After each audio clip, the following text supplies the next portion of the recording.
నమస్తే స్నేహితులారా, నేను మీ మెప్మా డిజి మహిళ. మీరంతా ఎలా ఉన్నారు? హాయ్ అండి. నేను మీ వెంకటేష్ కెల్లా. ప్రజ్ఞ virtual training academy a great initiative by MEPMA Andhra Pradesh ద్వారా మరలా మేము ముందుకు వచ్చేసాం. మనం గత 2 వీడియోలు బ్రాండింగ్ మరియు మార్కెటింగ్ గురించి మాట్లాడాం. చాలా డీటెయిలింగ్ గా మాట్లాడాం. ఇవాళ చేయబోయే వీడియో గుర్తింపు, ఐడెంటిటీ. ముందుగా మన బ్రాండ్కి ఐడెంటిటీ గురించి మాట్లాడడానికి ముందుగా మనకి ఎంత ఐడెంటిటీ ఉంది, మన గుర్తు ఏంటి, మనల్ని సొసైటీలో ఎలా గుర్తిస్తారు, మన చుట్టూగా ఉన్న ప్రాంగణంలో మనల్ని ఎలా చూస్తారు అనే విషయం గురించి ఇవాళ మాట్లాడుతున్నాం. ఎందుకంటే దీని ద్వారా మీ వ్యాపారం ఎంత బలపడగలగదు, అలాంటి వాటికి చిన్న చిన్న ఐడియాస్ ఎలాంటి సపోర్ట్ చేస్తాయని చాలా స్పష్టంగా ఈ వీడియోలో మనం మాట్లాడబోతున్నాం. సరే, బయలుదేరిపోదామండి. మంచిది. మిమ్మల్ని ఎలా చూస్తారండి? మంచోడిగాన, తెలివైన వాళ్ళగాన, చాలా విషయాలు తెలిసిన వాళ్ళగాన, లేకపోతే అన్నిటిలో మంచి అవగాహన ఉన్నవారు గాన, లేకపోతే కొన్ని వాటిల్లో కొద్దిగా అద్భుతమైన నాలెడ్జ్, ఎక్స్పీరియన్స్ ఉన్నవారిగాన? మీరు చదువుతూ ఉండొచ్చు, లేకపోతే చదువు కంప్లీట్ అయ్యి ఉండొచ్చు, లేదంటే మీకు వయసైనా అయిపోయి ఉండొచ్చు. కానీ మీకు అంటూ ఒక సపరేట్ ఐడెంటిటీ అని ఉంటుంది. మన ఐడెంటిటీ ద్వారా మన వ్యాపారాన్ని ఎంత బాగా ముందుకు తీసుకెళ్ళగలము అనే విషయం గురించి కొన్ని ఉదాహరణలతో మీకు ఈ వీడియోని చేస్తాను. మొట్టమొదటిగా ఆ, మీ మీరుంటున్న ప్రాంతంలో మీరు గమనించారంటే కొంతమంది స్టూడెంట్స్ ఉంటారు, లేదంటే మీలో కొంత మిడిల్ ఏజ్ వాళ్ళు ఉన్నవారు ఏం చేస్తారంటే ట్రైన్ టికెట్లు బుక్ చేయడం హెల్ప్ చేస్తారు. స్టూడెంట్స్కి కొత్తగా జాబ్స్ అప్లై చేసే వాళ్ళకి రెజ్యూమ్లు వాళ్ళ ఇంట్లోనే చాట్ జీపీటీ కానీ, ఆర్టిఫిషియల్ ఇంటెలిజెన్స్ కానీ, లేకపోతే వాళ్ళకున్న నాలెడ్జ్ ద్వారా కానీ రెజ్యూమ్లు తయారు చేస్తారు. కొంతమంది ఏం చేస్తారంటే annual day, freshers day, events, Vinayaka Chavithi, Dasara, family functions, marriage events, వీటికి బ్యానర్లకి డిజైన్లు తయారు చేస్తారు. కొంతమంది డిటిపి ఆపరేటర్స్గా ఉంటారు, ఫోటోషాప్ ఆపరేటర్స్గా ఉంటారు. వీటిలన్నిటి మీద మంచి మంచి నాలెడ్జ్ పెట్టుకుంటారు. అంతవరకు ఎందుకండి, ప్రతి సంవత్సరం 10వ తరగతి, 12వ తరగతి, ఇంటర్మీడియట్ ఎగ్జామ్లకి ఆ హాల్ టికెట్ వేసి ఆ రిజల్ట్ ఎలా వచ్చిందని గవర్నమెంట్ వెబ్సైట్లో మీరు చూస్తారు. వీటికి సహాయం చేస్తారు. ఫోన్లోనే చూసి చేస్తూ ఉంటారు. సో ఇలాంటి విషయాలు చేస్తూ ఎటువంటి డబ్బులు తీసుకోకుండా మనకు సహాయం చేసే ఈ స్కిల్ సెట్ ఉండే వాళ్ళు కానీ, వాళ్ళకంటూ దీని మీద ఒక మంచి పట్టు ఉందని వాళ్ళ చుట్టుపక్కల ఉన్న వాళ్ళు కానీ అందరికీ తెలిసేటప్పుడు మీరు ఏం చేయాలంటే దీన్నే వ్యాపారంగా స్టార్ట్ చేయాలి. అంటే ఏం చేస్తారండి, మీకు రెజ్యూమ్ చేయడం కానీ, గవర్నమెంట్ జాబ్స్లో చూడడం కానీ, గవర్నమెంట్ వెబ్సైట్స్ ఆన్ చేయడం కానీ, ఒక ఇంటర్నెట్ కేఫ్ పెట్టుకోండి. అలాగే బ్యానర్స్, డిజైనింగ్, ఆల్బమ్స్ తయారు చేయడం వస్తే ఒక మంచి డిటిపి ఆపరేటర్, ఫోటోషాప్ పెట్టుకోండి. ఎడిటింగ్ చేస్తే వేయడం వస్తే ఎడిటింగ్గా పెట్టుకోండి. సో మీకు ఎన్ని విధాల ఆపర్చునిటీస్ దొరుకుతాయంటే ఆల్రెడీ మీరు బాగా చేస్తున్నారు, దానికంటూ ఒక గుర్తింపు ఉంది, సొసైటీలో మీకు ఒక మార్కెట్ ఉంది, ఒక ట్రెండ్ నడుస్తుంది. అలాంటప్పుడు దీన్నే మైలేజ్ కింద వాడుకోండి. సో ఇప్పుడు టికెట్స్ బుక్ చేస్తున్నారు, దాన్ని ట్రావెల్స్ టికెట్ బుకింగ్ చేసుకోండి, దాని మీద ఒక ఏజెంట్ ఐడి తీసుకోండి. సో ఇవన్నీ కూడా మీ గుర్తింపుని వ్యాపారానికి తీసుకెళ్లే బ్రాండ్ ఐడెంటిటీగా వెళ్తాయి. అలాగే ఇప్పుడు మన మహిళలు చాలామంది చూసినట్లయితే వంట అద్భుతంగా చేస్తారు, బిర్యానీ బాగా చేస్తారు, పులావ్ చేస్తారు, రకరకాల వంటలు చాలా బాగా చేస్తారు. వాళ్ళ వంటకను అంటూ కుటుంబంలో కానీ, చుట్టుపక్కల మన నైబర్హుడ్లో కానీ చాలా పెద్ద ఫ్యాన్ ఫాలోయింగ్ ఉంటుంది. సో అలాగ పికిల్స్ చేస్తారు, వంటలు చేస్తారు, తర్వాత చిన్న చిన్న ఫంక్షన్లకి హెల్ప్ చేస్తూ ఉంటారు. సో దానిని ఊరికనే వదలకుండా మీరు ఒక ఫుడ్ బిజినెస్ని, ఫుడ్ డెలివరీ కానీ, ఫుడ్ ప్యాకింగ్ కానీ ఇటువంటి వ్యాపారాలు చేశారంటే ఖచ్చితంగా మీ ఐడెంటిటీ అగైన్ హెల్ప్ చేస్తూ ఉంటుంది.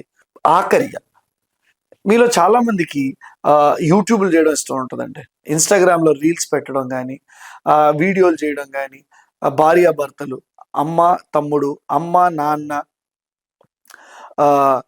అమ్మగారు కొడుకు, లేకపోతే ఇలాగ చాలా మంది బంధువులు, స్నేహితులు, మిత్రులు సరదాగా ఆకతాయితనంగా చేసే చాలా వీడియోస్ ఉంటాయి.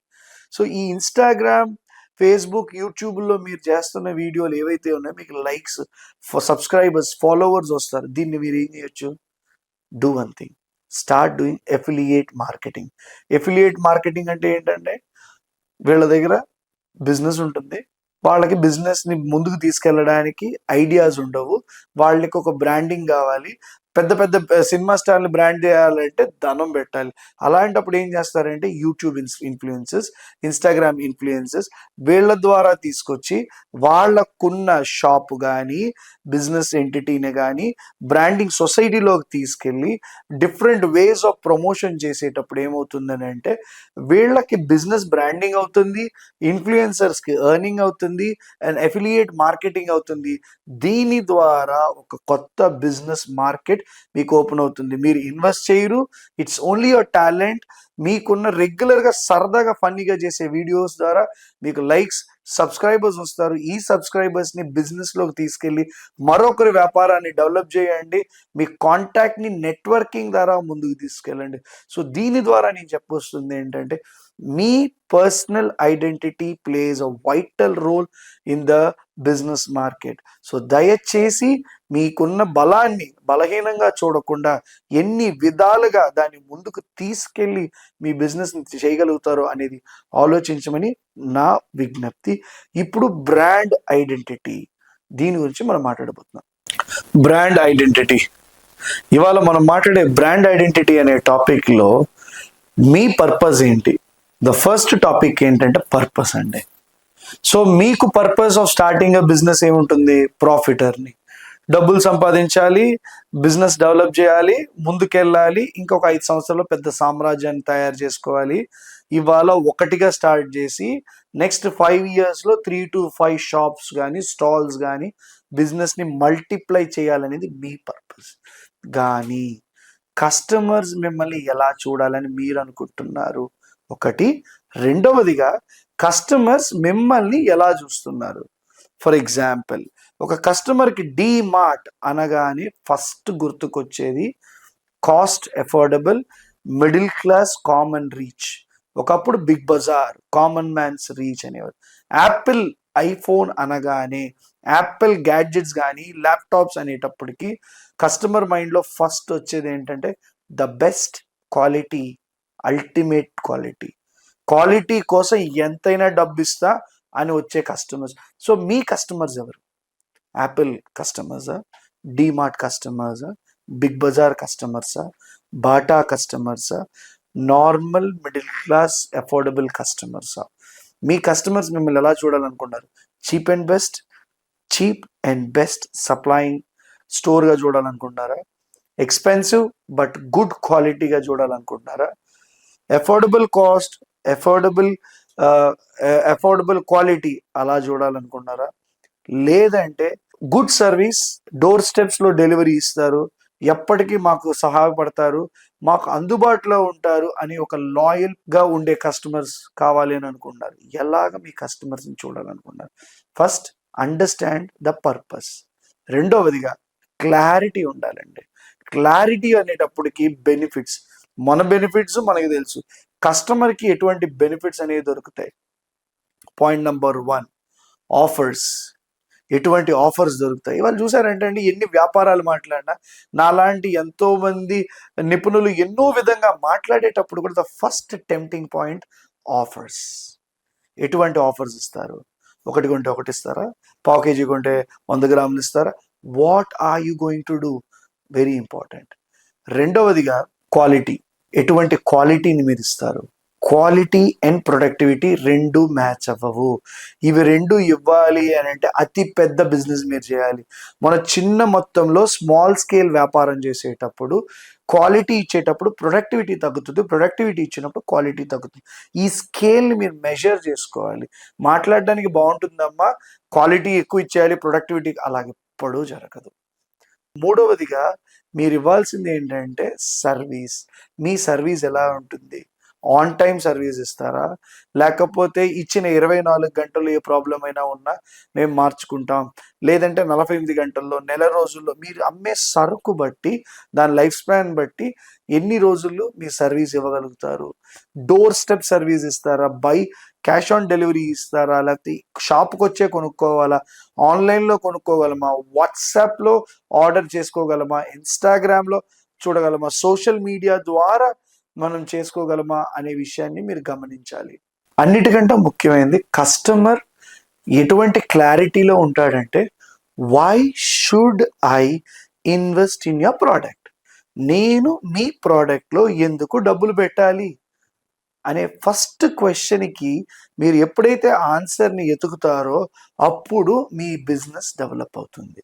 సో ప్రతి ఒక్కరు కూడా 10 కిరాణా కొట్లు ఉన్నాయి, నా కిరాణా కొట్టు కిందకు రావాలి, 10 ఫాస్ట్ ఫుడ్ సెంటర్స్ ఉన్నాయి, నా ఫాస్ట్ ఫుడ్ సెంటర్కి ఎందుకు రావాలి, 10 ఫుట్వేర్ స్టోర్స్ ఉన్నాయి, 10 అపేరల్ స్టోర్స్ ఉన్నాయి, బొటిక్స్ ఉన్నాయి, లేడీస్ వేర్ ఉన్నాయి, ఇలాగ డిఫరెంట్ ఉండేటప్పుడు కూడా వీళ్ళందరినీ దాటుకుంటా నా దగ్గరికి ఎందుకు రావాలి అని ఆ కస్టమర్ ఫీల్ అవ్వాలి, వాళ్ళకు ఒక క్లారిటీ దొరకాలి, మీకు క్లారిటీ ఉండాలి. ఏంటంటే ఎటువంటి కస్టమర్నైనా నేను ఆకర్షించగలను, 1 నేను డిస్కౌంట్స్ పెడతా, 2 ఆఫర్స్ పెడతా, 3 నేను no offers no discounts, the best quality, no guarantee no warranty but best in quality.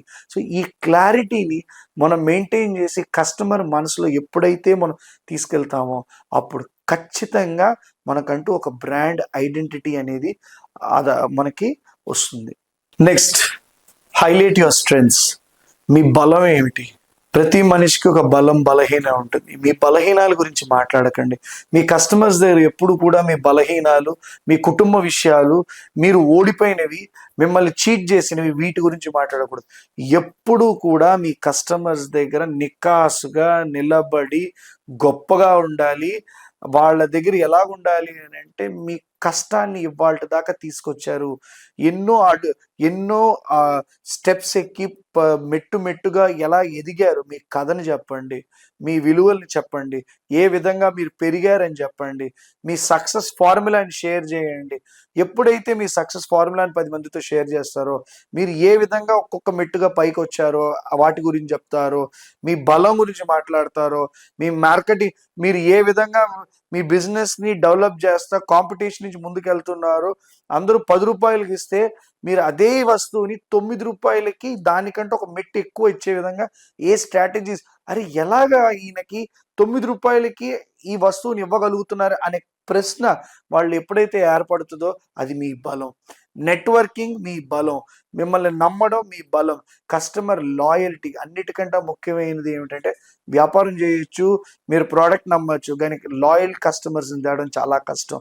మొదటిసారి అమ్మడం ఈజీ అనండి, కానీ 10 సార్లు ఒకే కస్టమర్కి వివిధ రకమైన సరుకులు కానీ ఒకే సరుకును 10 సార్లు 10 నెలలు మీరు అమ్మగలిగితే దానంత బెస్ట్ బ్రాండింగ్ మీకు ఏముండదు. అది ఒకవేళ మీ దగ్గర ఆ బలం ఉండుంటే అది మీ అతి పెద్ద స్ట్రెంగ్త్ అయి ఉంటుంది. Build an emotional brand strategy. మీ బ్రాండింగ్ని డెవలప్ చేయడానికి ఒక ఎమోషనల్ స్ట్రాటజీని క్రియేట్ చేయాలి. ఎమోషనల్ స్ట్రాటజీ అనేటప్పటికి వచ్చేటి ఏంటంటే, మీరు ఎన్ని అడుగులు కష్టపడ్డారు, ఎన్ని విధాలుగా పైకి వచ్చారు, నిందాగలు మాట్లాడిన బలాన్ని ఇంకొద్దిగా డెవలప్ చేసుకుందాం. ఫర్ ఎగ్జాంపుల్, మనకి మల్లారెడ్డి యూనివర్సిటీస్ ఉన్నాయి, మల్లారెడ్డి కాలేజెస్ ఉన్నాయి. మల్లారెడ్డి గారి కథ ఎంతోమంది ఎన్నో విధాలుగా మాట్లాడేటప్పటికి ఎన్నో కష్టాలు పడి ఆయన పాలమ్మారు, ఎన్నో అడుగులు కష్టాలు పడి ఆయన ఇవాళ ఎంత పెద్ద పర్సన్గా తెలుగు రాష్ట్రాల్లో నిలబడారు, ఎంపీగా ఉన్నారు, ఎమ్మెల్యేగా ఉన్నారు ఇవాళ. సో ఆయన కథ ఒక అద్భుతమైన కథ. ఆ కథ ఎంతో మందిని కదిలిస్తుంది. అలాగా మనకి లలిత జ్యువెలరీ కిరణ్ గారు, నెల్లూరు వాస్తవ్యుడైన ఆయన ఇవాళ యావత్ దేశం మొత్తం లలిత జ్యువెలరీ ద్వారా ఎన్నో విధాలుగా వెళ్తున్నారు. ఆయన కథ మీరు విన్నారంటే, ఎన్ని కష్టాలు పడి ఆయన ఇంత పెద్ద సామ్రాజ్యాన్ని నిర్మించారు అనేటప్పటికి అదొక ఎమోషనల్ బ్రాండింగ్ అనేది అవుతుంది.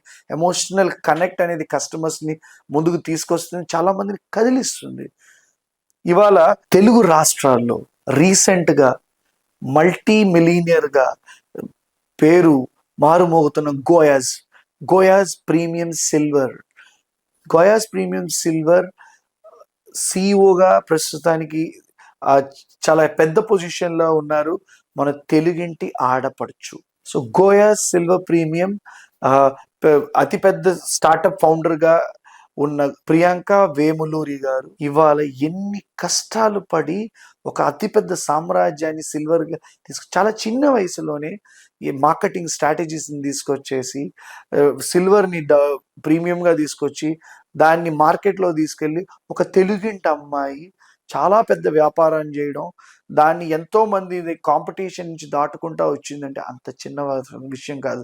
మీరు ప్రియాంక వేములూరి గారి కథ మీరు చూసారంటే, GOYAZ గోయాస్ సిల్వర్ ప్రీమియం గురించి మీరు చూసారంటే మీకు చాలా విషయాలు తెలుస్తాయి.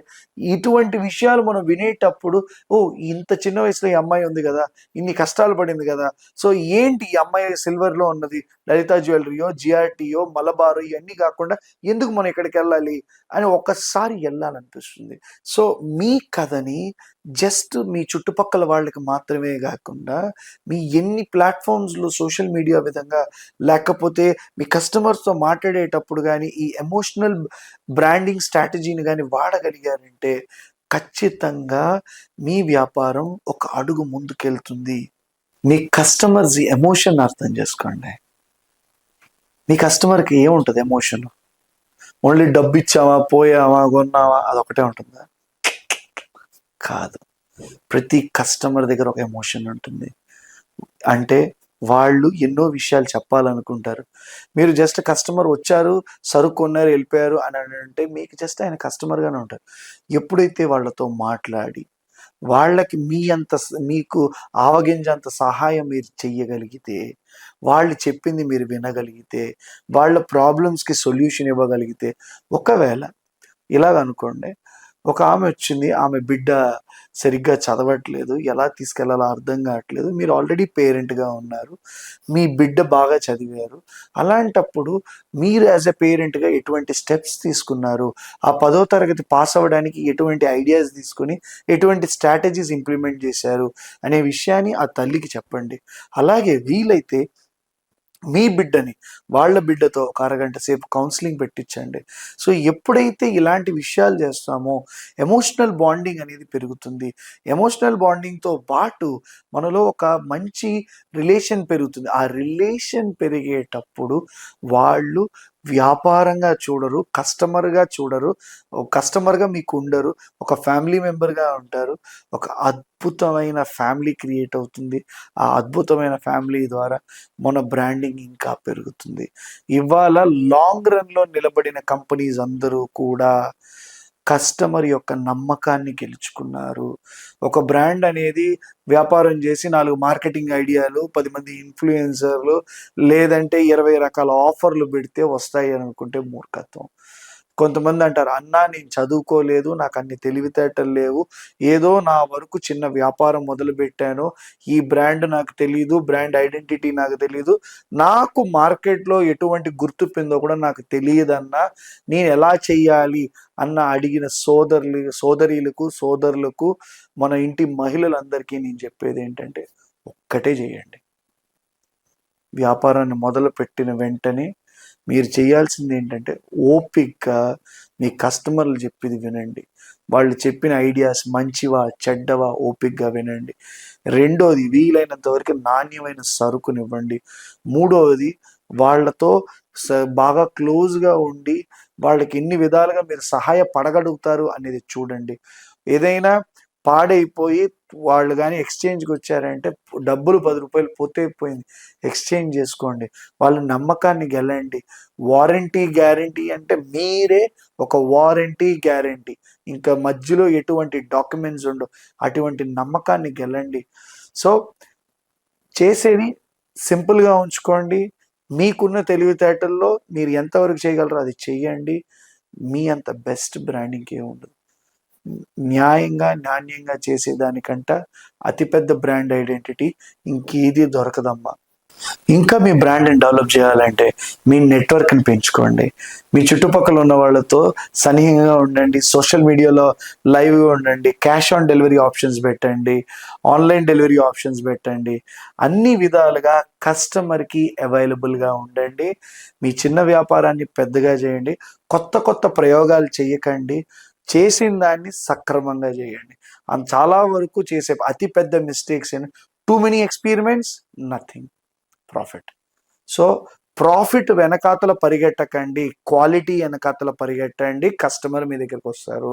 ఇవాళ చాలా మంది షార్ట్ స్పాన్ ఆఫ్ టైంలో హ్యూజ్ మార్కెటింగ్ చేసేసి ఎక్స్ట్రాడినరీ బిజినెస్ చేసేసి షెడ్కి వెళ్ళిపోయారు. మీరు షెడ్కి వెళ్ళాలనుకుంటారా, లేకపోతే మీ వ్యాపారాన్ని మల్టిప్లై చేయాలనుకుంటారా? అలా చెయ్యాలి అని అంటే నేను చెప్పే ఫ్యూ స్టెప్స్ ప్లీజ్ ఫాలో అవ్వండి. ఫస్ట్, మీ బిజినెస్ పర్పస్ తెలుసుకోండి. 3 క్లారిటీ పెట్టుకోండి. తర్వాత మీరు చేయాల్సింది మీ స్ట్రెంగ్స్ ఏంటో చూడండి. Create an emotional brand strategy, understand the customers emotion, and the last important thing is create a wonderful networking. మీ చుట్టుపక్కల నెట్వర్కింగ్ డెవలప్ చేయండి, అందుబాటులో ఉండండి, మీ ఐడెంటిటీని డెవలప్ చేసుకోండి, మీ బ్రాండ్ ఐడెంటిటీని డెవలప్ చేయండి, మీ బిజినెస్ని ముందుకు తీయండి. దీన్ని ఇంకో భాగంలో ఇంకొద్దిగా డీటెయిల్గా ఇంకొన్ని కథలతో ఇంకొన్ని ఎగ్జాంపుల్స్తో మీ ముందుకు మరలా వచ్చేస్తా. అంతదాకా మా వీడియోస్ కోసం వెయిట్ చేయండి. Thank you so much. ఇప్పుడు మనం నేర్చుకున్న టాపిక్ పై కొన్ని ప్రశ్నలను చూద్దాం.